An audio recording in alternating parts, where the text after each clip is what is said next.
আল্লাহ বলেন মানুষ কি ভেবেছে সে শুধু বলবে আমি ইমানদার আর তাকে আমি জান্নাতে ঢুকাই দিব? না, কখনো না, কোশ্চিন কালেও না। আমাদের জীবনে যত হতাশা, আমাদের জীবন নিয়ে যত অভিযোগ, আমাদের মনে যত কষ্ট, আমাদের হৃদয়ের ভেতরে যত অস্থিরতা, তার মূলে হচ্ছে এই সমস্যা যে আমরা ভুলেই গেছি আমরা পরীক্ষা দিতে আসছি। এই পৃথিবীর ফিচার হচ্ছে এখানে বিপদ থাকবে, বিপদ ছাড়া কেউ থাকবে না। স্ট্রাগল থাকবে, কষ্ট থাকবে, ঝুঁকি থাকবে, রিস্ক থাকবে, এবং নানা ধরনের বিপদ আপদ দিয়ে আল্লাহ তাআলা আমাদেরকে পরীক্ষা করবেন। এটা মাস্ট, এটা আমাদের মাইন্ডসেটে নিয়ে নিতে হবে। মাইন্ডসেটে এটা ক্লিয়ার থাকতে হবে। চিরসুখ চিরশান্তি এই দুনিয়াতে মিলবে, কোথায় মিলবে তাহলে? এটা তাহলে বিপদ আসবেই, আপদ আসবেই, পরীক্ষা থাকবেই আমাদের জীবনে।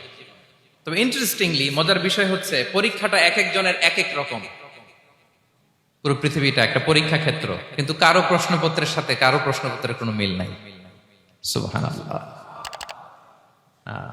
আমার পরীক্ষা একরকম, আপনার পরীক্ষা আরেক রকম, ওই ভাইয়ের পরীক্ষা আরেক রকম, ওনারটা আরেক রকম। সবাই পরীক্ষার্থী, সবাই পরীক্ষার্থী, কিন্তু কারো প্রশ্নপত্রের সাথে কারো প্রশ্নপত্রের কোনো মিল নাই। কারোর জন্য পরীক্ষা হচ্ছে সে খুব অসুস্থ, প্রচন্ড অসুস্থতা, তার জন্য পরীক্ষা। ক্যান্সারের রোগী, দুরারোগ্য ব্যাধি, ডক্টর বলছে 4th স্টেজে চলে আসছে, কয়েক মাস বাঁচতে পারে, এটা তার জন্য পরীক্ষা। আবার কারো দেখবেন যে খুব একটা অসুস্থতা নাই, অসুস্থতার ঝামেলা নাই, কিন্তু তার দারিদ্রতা আছে, তার আর্থিক অনটন, এটা তার জন্য পরীক্ষা। আবার কারো দেখবেন অসুস্থতাও নাই, দারিদ্রতাও নাই, তার দাম্পত্য জীবনের সমস্যা আছে না নাই? অনেকের দেখবেন এগুলো কোনোটাই সমস্যা না, তার ছেলে কথা শোনে না, মাদকাসক্ত। মাদকাসক্ত, রিহ্যাবে পাঠায়, আবার আসে, আবার গাঁজা খাওয়া শুরু করে, আছে না নাই বলেন?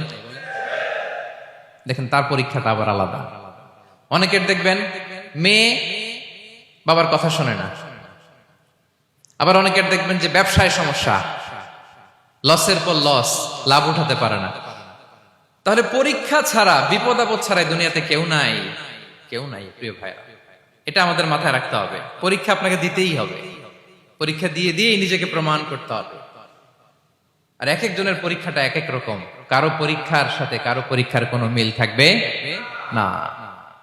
তো মাঝে মাঝে আমরা এটা ভুলে যাই। আল্লাহ তাআলা কালামে পাকে রিমাইন্ডার দিয়ে আমাদেরকে স্মরণ করিয়ে দিতে চান যে এই পৃথিবীতে আসলে তোমরা এসেছো পরীক্ষা দিতে।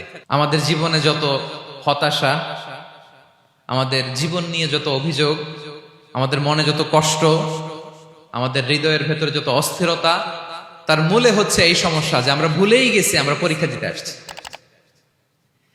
এটা যদি ভুলে না যান, এটা যদি আপনার মাইন্ডসেটে থাকে যে পুরো জীবনটা একটা পরীক্ষা, তাহলে দেখবেন কোনো কিছু আপনাকে কাবু করতে পারবে না। আপনি হতাশ হবেন না, জীবন নিয়ে আর অভিযোগ থাকবে না, আপনি ভেঙে পড়বেন না, সব অভিযোগ হতাশা দূর হয়ে যাবে। তারপরে বুঝতে পারলাম পরীক্ষা আপনাকে দিতেই হবে। পরীক্ষা দেয়া ছাড়া এই পৃথিবী থেকে চলে যাওয়ার কোনো চান্স বা সুযোগ আমাদের কারো নেই।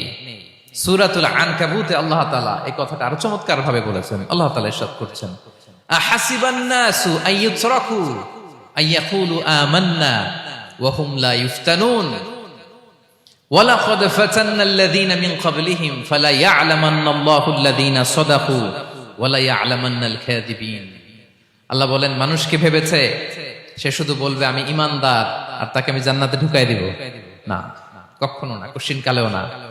বরং পূর্ববর্তীকালে যারা পৃথিবীতে এসেছিল তাদেরকে আমি পরীক্ষা নিয়েছি, পরীক্ষা করেছি, এবং তাকেও ইমানের প্রশ্নে সে সত্যবাদী না মিথ্যাবাদী পরীক্ষা দিয়ে দিয়ে নিজেকে প্রমাণ করতে হবে। ঠিক কিনা বলেন?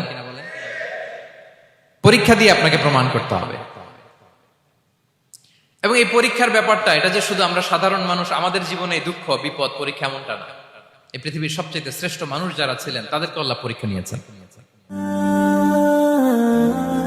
Be a part of our vision. Do listen and share the khair.